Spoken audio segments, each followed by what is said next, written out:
always fun when you do that. Hello guys, Blair Harrison, aka Harrison of the Productions here. I hope you are keeping well. Now, you might have noticed something's a bit different. The first thing being that I'm recording on a iPhone rather than my usual DSLR camera because it's been on lent to somebody for about nearly 2 months now, and I'm still trying to find a way to get it back. So apologies for that. And the second thing is the room is a bit of a mess up. Really, I mean, if you were to come in here in person, it would look like the set of Manky Frankie's living room from Still Game. The setup in this room's a bit of a mess, so apologies if my eye contact is very bad, because problem with an iPhone is I can never know where the bloody camera lens is, and I never know where to look into the lens. With a DSLR, you know, with the lens being in the middle, you know instantly where you are. With this, you have to mess about and look cross-eyed. I thought I'd redo a subject I've done a few videos ago, like last year. Now, last year I have done a video on celebrating 250 subscribers, where I show off my guitar collection. Now we are in July the 18th of 2025, and we've reached 305 subscribers. Now, obviously, it doesn't mean much to everybody, but to me, it's something. So I thought, why do I redo that video except I actually play the guitars? So this is going to be interesting because I don't really have stuff planned, and most of it's probably going to be like really bad improvisation. So apologies if it doesn't look like your typical professional YouTubers of, I don't know, what's the old guy called? Rick Beatle or that Rich Show guy? Who heard of them, eh? So, we'll go look at my guitar collection. Now, the first guitar that, I've got many guitars, I should mention. Now, I've bought and sold many guitars because that's what guitarists do. We buy and sell that many, usually because either they didn't last that long, or you weren't keen on the particular neck or the electronics or whatever. I'm very strange when it comes to guitars because I have a unique niche of what I like, and that's usually good necks, good electronics, and the most important thing, a guitar that does something different or does more than one sound. So, like say like a Fender Mustang pawn shop, you want it to have the sound of humbuckers and single coils in one guitar, because I'm lazy like that, and it's just nice to have where you don't have to keep buying more than 5 guitars. You could probably just use that or a HSS Super Strat kind of guitar. Now, the oldest guitar that I own that isn't here at the moment is my Fender Baja Telecaster, which is meant to be based on the classic 50s Blackguard Telecaster. You can see that guitar used on a video I did years ago. I think it was during COVID, during the second or third lockdown, and I did a cover of The Specials' Ghost Town. Christ, shows you how old I am. This is a Squier Classic Vibe 60s Deluxe Telecaster. No, custom Telecaster. Now, the reason why it's custom, it's not because of the neck, it's not because of the electronics, it's because of the binding. Look, it was the 60s back then. They didn't have a lot of options like we have now, so they had to get excited over the fact they put bindings on the guitar bodies. But that's what the original 60... when this came out, 61? Or was it just 60? So, the first classic baby guitar I bought was a Mustang. You might remember I owned that video. Not on that video, on that guitar previously. I sold it in the end because the electronics just wasn't doing it for me or behaving, and I just found the neck really uncomfortable out of nowhere. I guess that's what happened when you mod guitars too much, so I sold that. So this is the oldest classic vibe guitar that I've got. And the reason I've got this guitar was because I'm a fan of Dave Simpson. And I remember during lockdown, I think it was the first tier in lockdown, when he was staying over in France, I believe, with his pals. And he gifted one of them. I can't remember the lass's name, but it was this guitar. It was a Squier Classic Vibe, and it was a 60s. Now, you're probably asking, well, why didn't you get like some Fender Classic or a made in Japan model? Well, quite simply, have you seen the prices of them, especially like now in 2025, where any of those guitars go over for about over 600 quid. And you know, it's not the most expensive guitar, but it does the job. And if it looks and play nice to me, that's all that matters. You know, it's just an example. You don't need to spend ridiculous money. Is there going to be a problem? Yeah, obviously, you know, change the electronics. I do that anyway. But you know what? I've got to say, I've had this guitar for a couple of years. And the electronics aren't that bad. Usually whenever I bought any Epiphone or Squire guitar, the electronics always just gave up. But, you know, it's a bit low in places, but it still works. And, you know, most people probably think, well, why a Telecaster? Why are you playing such a country guitar? Now, I take offence to that when I hear the term a country guitar. Because first off, a Telecaster is more than just a country guitar. I don't know where this notion came from. Apart from that, when the Telecaster was first invented in 1950... Was it 1950, 1951 when Leo Fender made these? Yes, at the time there was only two genres of music at the time. There was jazz and country music. That's all they had. There was no heavy metal. There was no K-pop. Heck, there wasn't even blooming EDM back then. It was just country and jazz.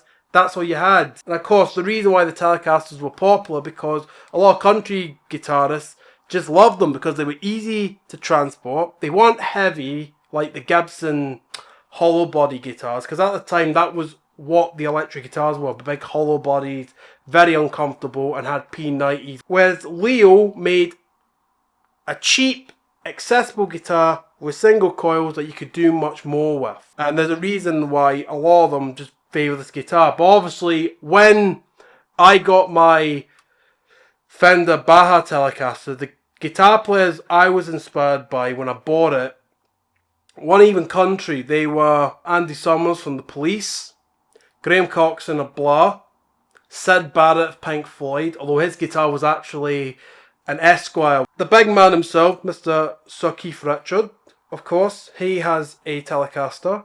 You know, they weren't just used for country, they were used for every genre range from punk to indie, even that horrid genre, shoegaze. Ugh. It's just a really nice, reliable guitar. Let me just turn the nobles off for a minute and we'll put the equalizer on just to help it give it that clean up sound.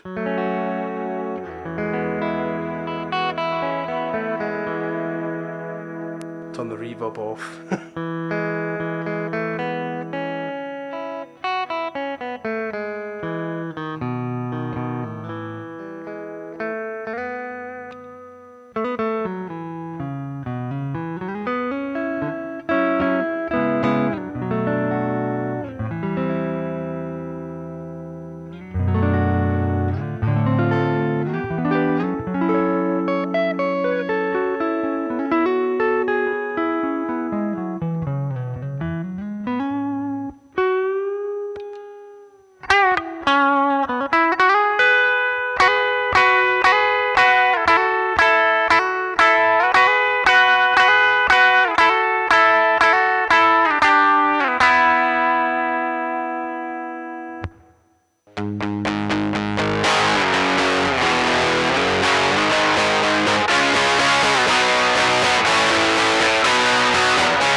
We're just going to do this in one take. I'm not going to like redo it all because I'm not lazy. Okay, we all know this guitar. I don't think I need to give an introduction to this. So, in case you don't know, this is my Epiphone inspired by Gibson Firebird. So I bought this in January 2023 because these were really popular, and I think they just reissued this in a different colour. I think it was like a red with a black pickguard. And you know, Firebird, I don't think they've been reissued for a while by Epiphone probably since like late 2000s. I mean, I know there was that Slash one, but we don't need to talk about that. I mean, come on. Oh, horrible guitar that. With the full humbuckers. No, come on. If you're a proper Firebird user, you get the Firebird pickup. You don't need a proper humbucker. Now, some people don't like Firebird pickup. Oh, need to turn the compressor to humbucker mode. Because quite simply, it's too trebly.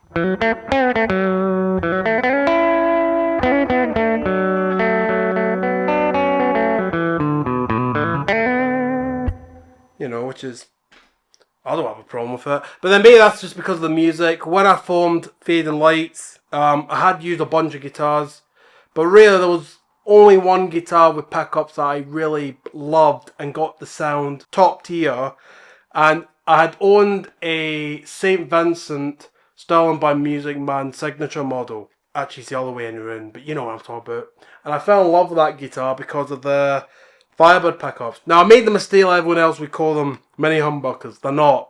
These are Firebird pickups. You know the difference because with Firebird pickups, the more treble they are.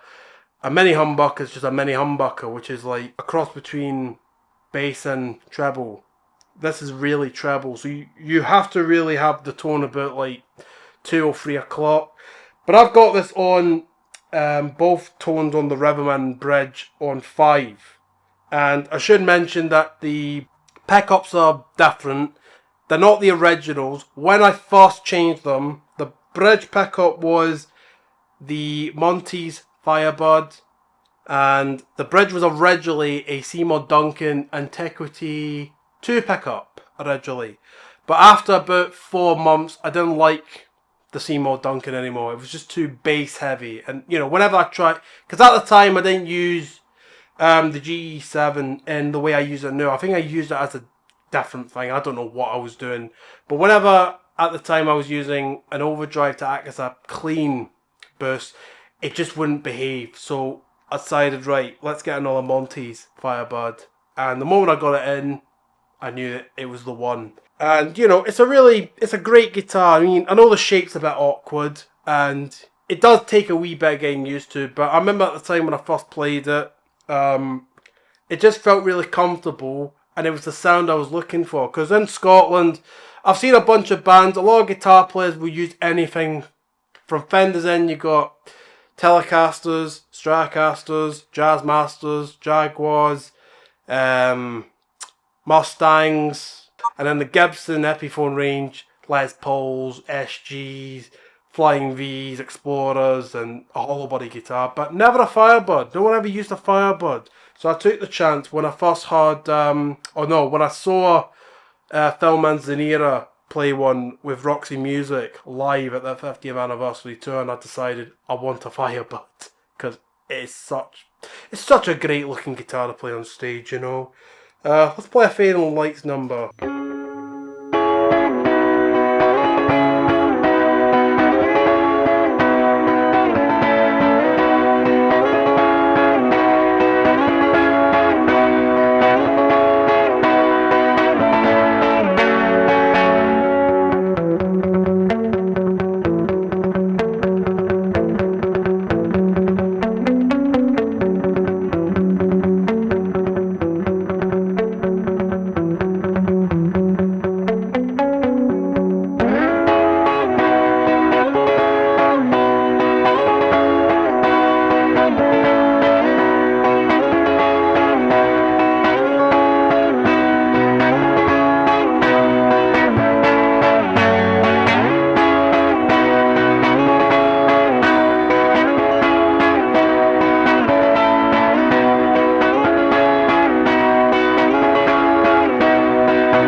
You might have heard this one.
You know?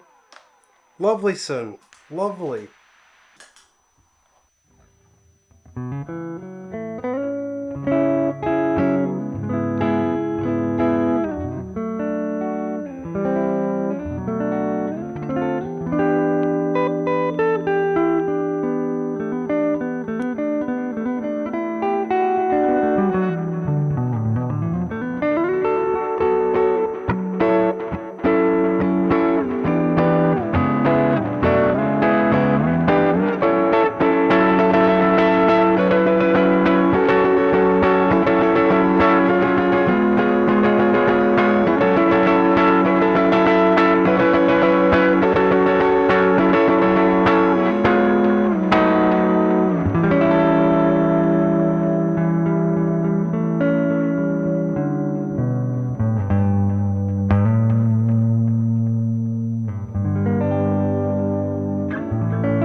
There you go. Can't go wrong with a Firebird. Not enough of them. That's my opinion. There's not enough Firebirds. Forget your Les Pauls. This is what you need. You need a Firebird. Come on. Okay. So this is a Epiphone Rivera. So this came out, when were these first issued? I think 2021. And at the time I was excited by them because one guitar player I'm a fan of, well, he's not really a guitar player, he's more like a singer-songwriter. That uses this guitar is Lou Reed, and this is the guitar that he uses on the album cover for Transformer. And I want to make a correction on a mistake I did in an old video. I had thought for years Lou Reed had used a Epiphone Revere during the Velvet Underground. That has been debunked. What he actually used during the self-titled and loaded period was actually a Gibson, oh, what's the model again? Is it ES355 or was it the 345?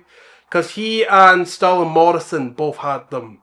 So I often made the mistake. He didn't actually get a Revere until I think 1971, and it was actually a gift from David Bowie. That iconic photograph that is taken for Transformer, photographed by the late great Mick Rock. I think that was the first time he used that guitar live.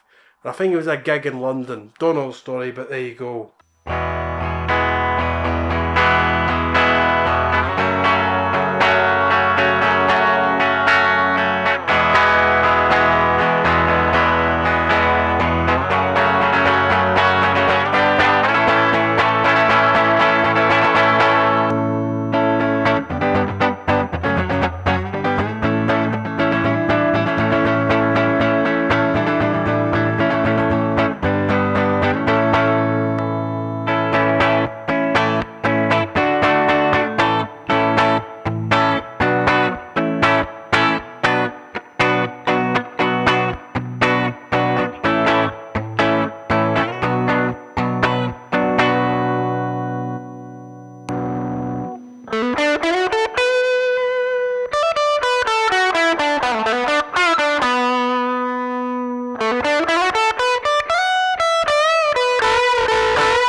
So these have the mini humbuckers. Now you might have noticed it's not the best sounding.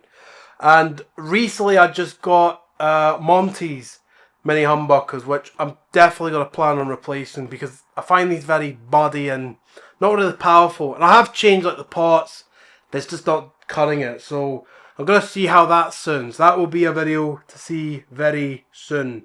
But yeah, it's a lovely guitar. Lovely neck, especially. These are reissues. I remember when I was in Kenny Music, in the second hand section, they had a 2002 model of a reviewer. I was going to get it, but then it was already sold. And instead I got that pawn shop guitar, which you will see. But yeah, it does the really, lovely sound.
Okay, so the next guitar. So this is a guitar that I got in. When did I get this? Was this June? I was working as a editor on a university project. We did a documentary called My First Punk Gig, Derek's Tale. That's on YouTube that you can view. And there's a shop in Glasgow called Blitzkrieg Music. It's a shop near the Barras, or to international viewers, the Balans. Really cool little record shop that also sells some second-hand guitars. And one of these was this. So this is a Squier Classic Vibe 60s Esquire. Now, I've always wanted this guitar for years, and the reason was because of a guitar player by the name of Syd Barrett. In case you can't tell, I'm a fan of the Floyd, and I also am a fan of that first album, Pipe at the Gates of Dawn, which I think is one of it's a classic psychedelic album. If you haven't heard it, go listen to it. You will never hear music the same way again after hearing Syd Barrett's lyrics and guitar playing. Why don't we play a bit of Syd Barrett?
Fucking love that song, and of course,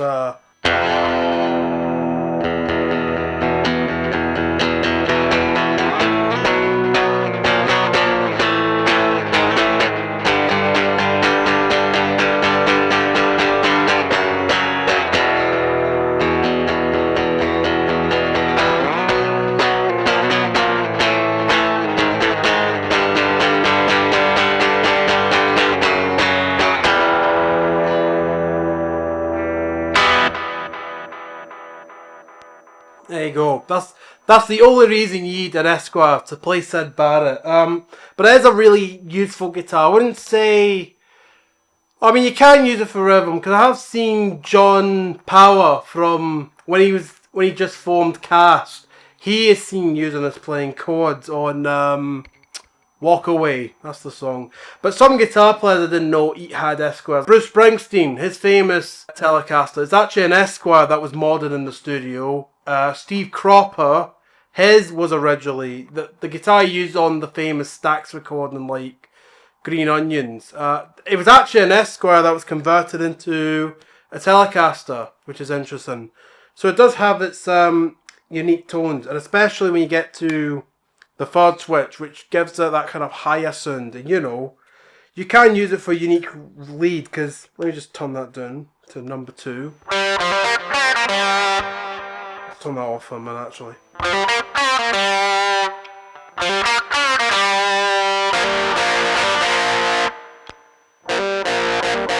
Then you got the first rhythm, which is basically like rolled the tone knob all the way to 1. So it's like that kind of. I think the idea was it was meant to sound like a bass or something. This was obviously before Leo Fender had invented the precision bass.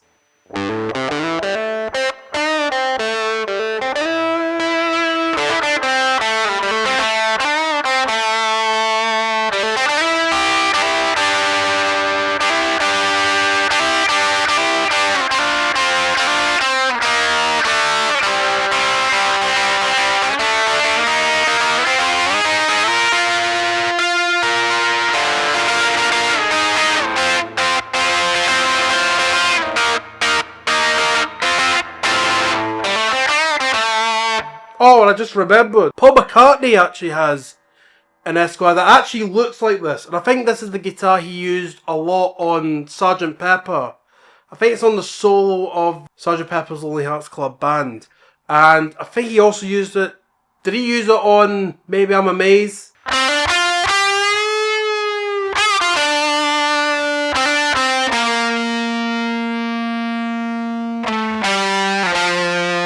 I can't remember the solo how it goes, but you should get the idea. So, if you're a Beatles fan, you should get an Esquire, especially if you're trying to be like Paul McCartney, because he uses quite a lot. I would say this is really good if you're a studio guitarist, or maybe if you're just a lead guitarist, you probably find this handy.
What we have here is my Squier Paranormal Series Jazzmaster 12. I forgot the name. I haven't played this guitar in a while. Usually because, Jazzmasters and 12 strings, 12 strings are a bit difficult. This one isn't the best at the moment because the action is playing about. One of the G strings isn't even a high octave, it's just a regular one because I just had a spare string to use. I don't really use it much, I don't know. I need to get this looked into again, but it's still a wicked guitar. I hope that one day Squire will do a electric 12, because come on, it's about time you get an electric 12. Do you know what I mean? And it should also be mentioned the pickups on these are the J Mascis signature pickups. So let's have a listen.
There you go. That's the best you're going to get out of this guitar for now. I need to start playing this more often because, again, the problem with 12 strings, very uncomfortable if you're used to just playing six. So I definitely want to get back into playing this because it's just a really handy tool to have when you're playing guitar, you know? Especially for songwriting. Okay, so if you're a regular, you will know this guitar. This is my Fender Pawn Shop Mustang Special that I bought a year ago, actually. I bought this about, I think, next month or two. It's nearly a year old, would you believe it? I bought this from Kenny's Music. Now, you might have heard the story when the shop was selling this guitar. They mistakenly labelled this as a 2009 model, but in actual fact, it's a 2011 model. And I think it's the same exact year that Rob Chapman has got, because that's how I got interested in this guitar. Was watching Rob Chapman's video when he got it years later, and this has been a dream of a guitar. Now you might have noticed I don't own any Stratocasters. The main reason for that is because I've always had a love-hate relationship. Maybe because that was my first electric guitar, it just doesn't vibe with me anymore, because I'm more a fan of the bridge pickup. It's far too bright and too sparkly, and then the middle pickup, well, I never really used it much, did I? So this is just a nice contender for the Stratocaster. Obviously, these switches, coil split basically, that's what it is. So why don't we just give this a listen.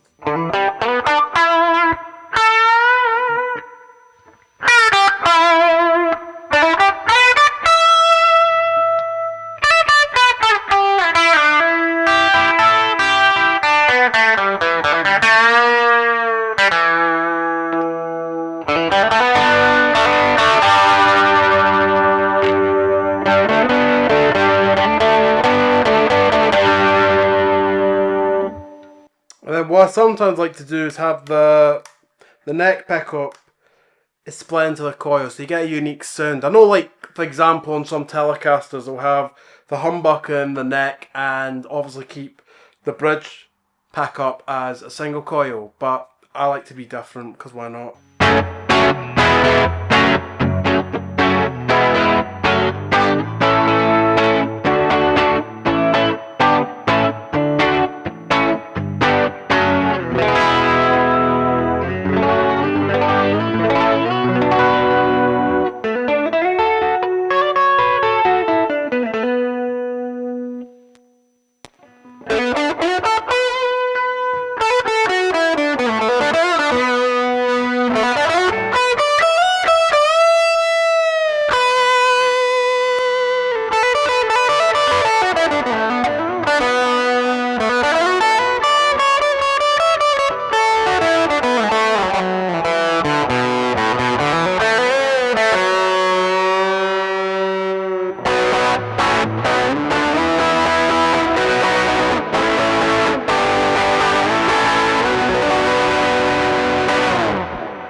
Lovely sound. Oh, of course, if you've seen on the YouTube or TikTok short, you've seen me play this song on it.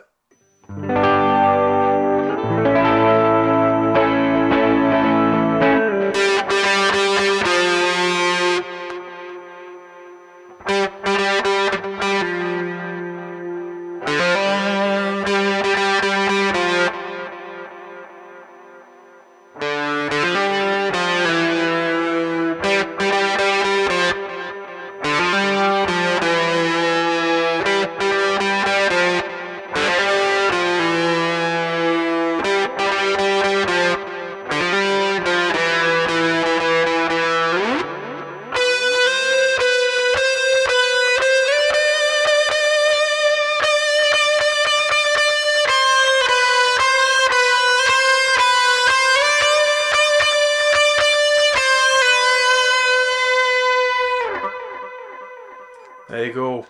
If you've seen the YouTube video, you can find it here. But otherwise, it's a really perfect guitar. This is such a great studio guitar.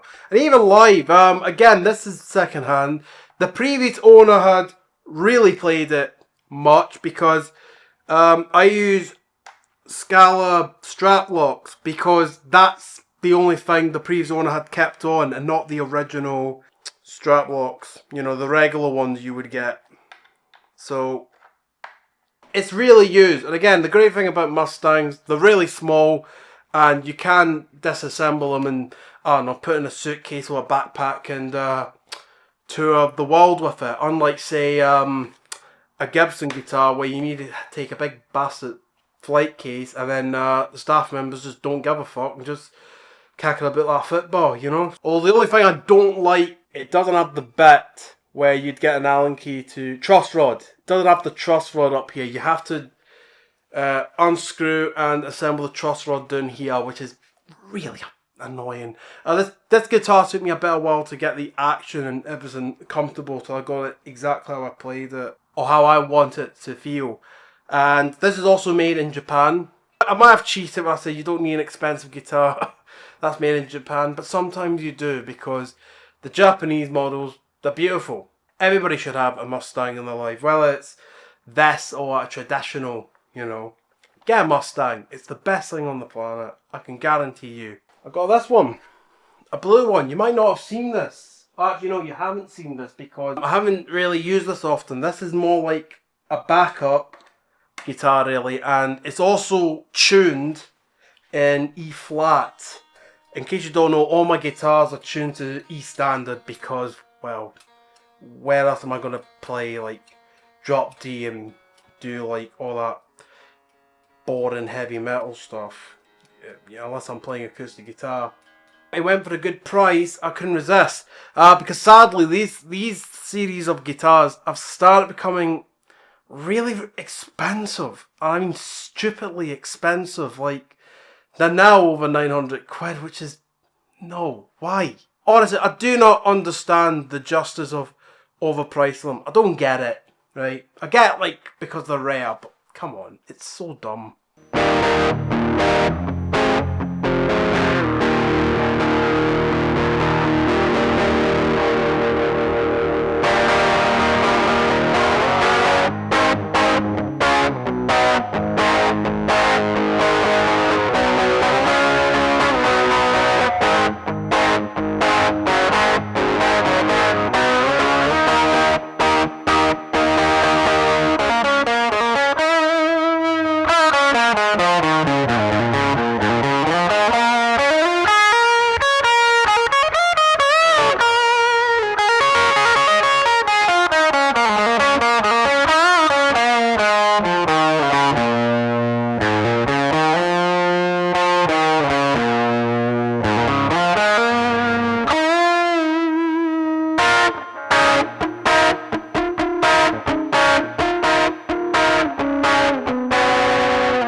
There you go. I don't really play E-flat. I should try and use this again. Classic blues rock tuning made famous by Jimi Hendrix and that other fella. What's his name? Stevie Ray Vaughan.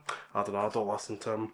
So this is my Epiphone 66th century guitar, or as I've nicknamed it, the James Bay guitar, because it's literally James Bay's guitar without his signature, and obviously not in that beautiful cherry red. Again, these came out really strange guitars, really. I remember they reissued these guitars in 2017. They were quite pricey at the time, before the James Bay signature guitar actually came out and was more than that.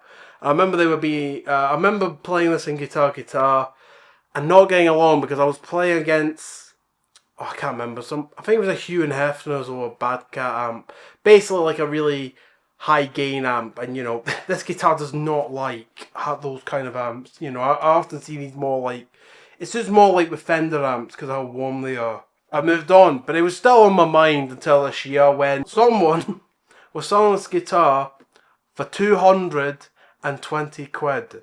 220 quid. Now, if you go online, they go for about, I don't know, like 600-800 quid now, because how rare these are. And, it's just great to have these because I'm not a big acoustic guy. I've often struggled with acoustic guitars just because of how, the shape and the neck and all that. So this is like the perfect guitar for electric players. I mean, for example, Andy Bell, he has the Gibson version, the Gibson ES 125, I think it is, and you'll see him on his Instagram playing, Oasis or Ride songs with this. And actually, let me if I just leave it off. I don't know how this is going to sound like on the mic.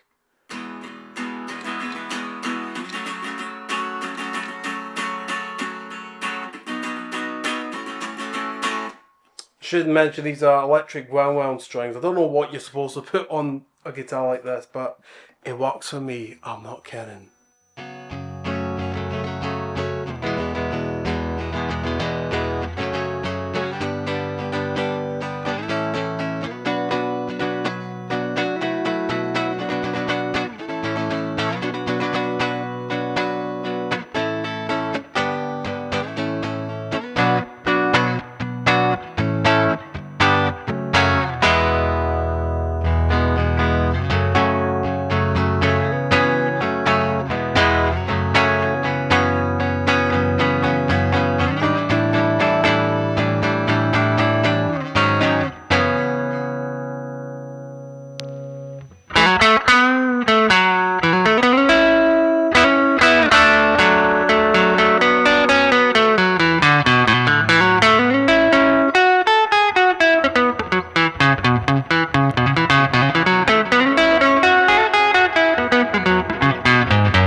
That's the only thing sometimes with Epiphones and Squires. I said the necks can be warped sometimes. You have to really mess about to get it exactly playing right. But I have the P90 is fine, but it's just not enough volume balance. I might need to get that looked into because it's just a lovely guitar to play. It's also just great as a songwriting guitar, right? And guitar players, they probably look at this and go, "Oh, if I don't want to do that, I want to play like Shreddy Van Halen or Ingstein Jonstein or that guy for Dream Theater. The guitarist, he looks like the baddie for Men in Black." So this is another guitar you haven't seen yet, and I'll explain why. Now this is an Epiphone 66 Wilshire guitar. This is a I don't know if it's a 2012 or a 2013 reissue. The reason I got this guitar was for this, because unique almost Bigsby like system. But I did own a Wilshire before. It was a blue one. It was that 150th anniversary one that I got off of my family member's inheritance money. And it was a nice guitar, but the problem with these Wilshires is the necks. They do have that thing where it's uncomfortable, and I think I just might have to get this looked into to get the action so and possibly change the frets, which I don't want to do, but you know, because I can't really play this thing really well. But I love this system and the pickups. Again, mini humbuckers. Let's have a...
There you go.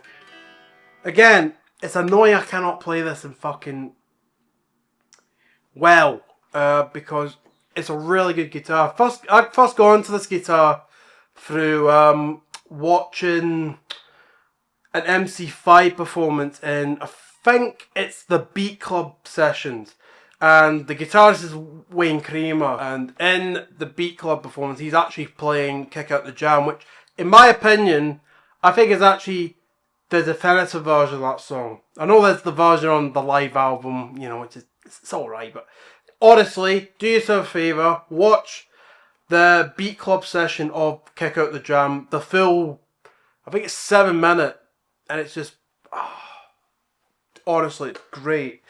Okay, so this is the Epiphone ES355 Shinichi Ukubata signature guitar.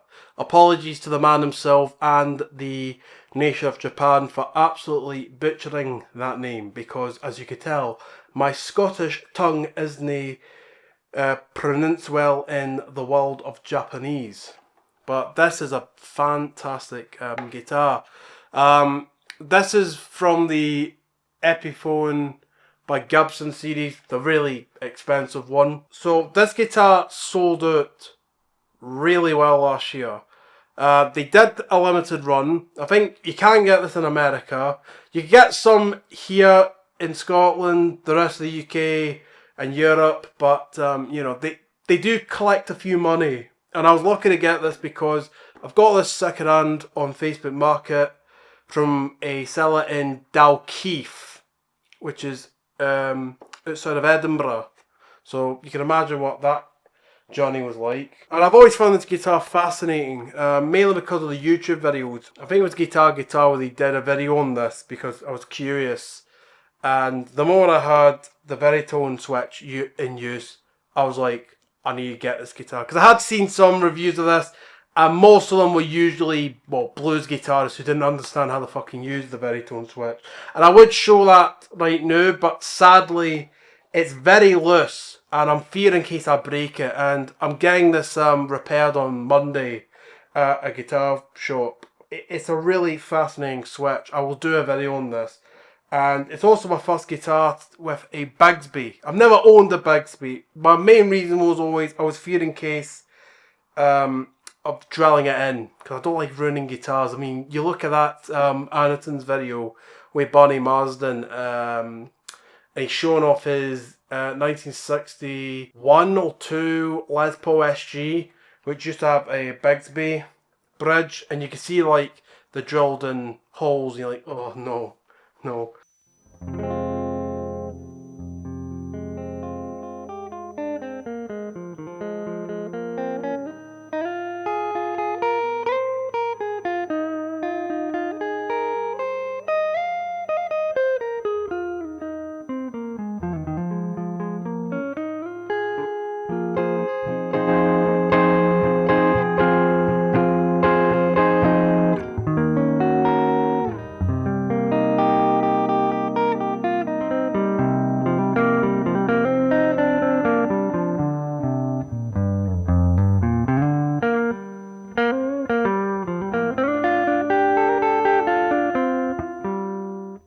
Apologies for the playing. The problem is I haven't changed the strings, and the strings are really small. I think these must be 10 gauge strings. In fact, the previous owner didn't like this guitar because it wasn't a Fender, and I think the problem might be was because he put on 10 gauge strings.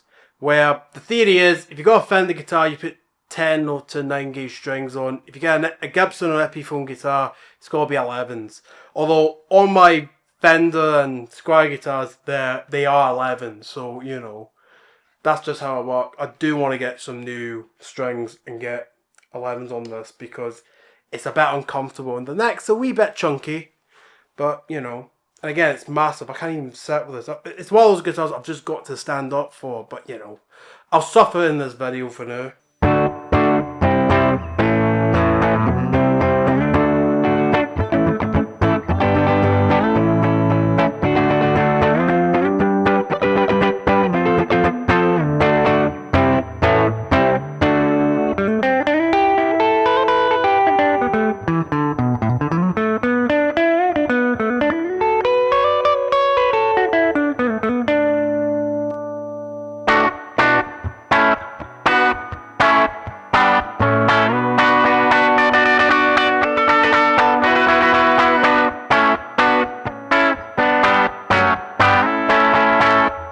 And of course, there's only one ES355 user that I could think of who used this beautiful guitar.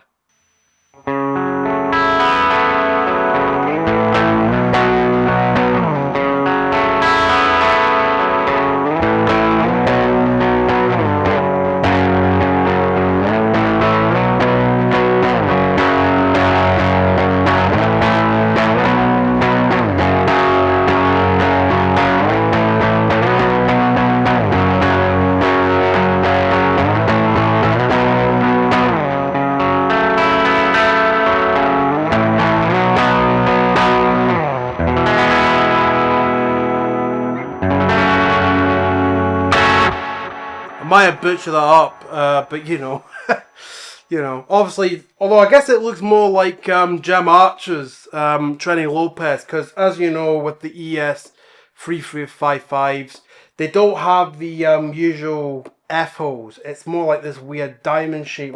Which I think originate from the Trini Lopez guitar. But yeah, this is really nice. It's in this olive green, which at first I was not a fan of at first. Ideally, I would have liked a red one, but over time I've started getting used to this, and yeah, I was gonna buy it anyway because these guitars are really rare, and if you do find one, grab it. The reason I get them for these pickups because they actually use Gibson pickups, and of course, let's try the Bigsby actually while we're at it.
There you go.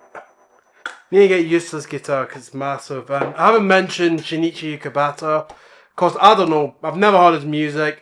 All I know is that he's a big name in Japan. Not massive in the Western world unless he's unless you're like a weeaboo or into cult music, you'll know who he is. But he seems like a lovely guy. And I've got to say, his playing's not bad. It's really good. So check him out. He's really good.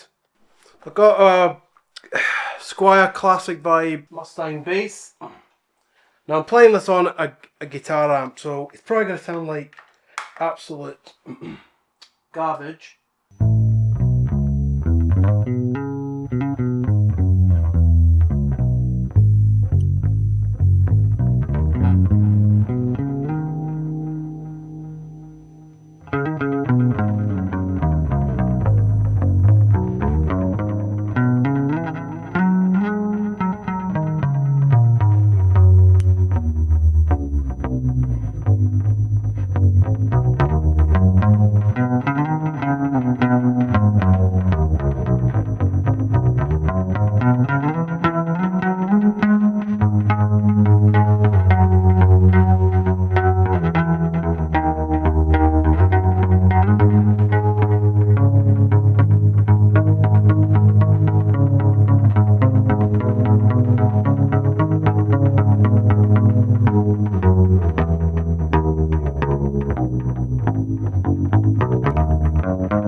fucked up there. You know, I'm not a bass player, but you know, it's handy when you need one.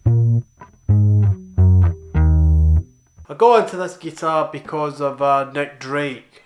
When I was in college, I discovered the music of Nick Drake, and obviously I was like, how did he get that sound? A video made by Josh Turner, he's using almost exactly sort of the same guitar like this. So Nick Drake's never had a Guild guitar. He only used it on an album cover for Brighter Later, and I think it was Bob from the Guitar Show said that it was actually a guitar that was in Island's studio when they were shooting the photo cover for Brighter Later, and supposedly it belonged to Eric Clapton. Now, why it was there, I have no idea. I'm not really a big acoustic player. It's a nice little body. Got it second hand from a guitar shop that's no longer there anymore, called Strung Up Guitars. Much misshopped. Now it's Jimmy Egypt, which is good, but you can't beat Strung Out, you know.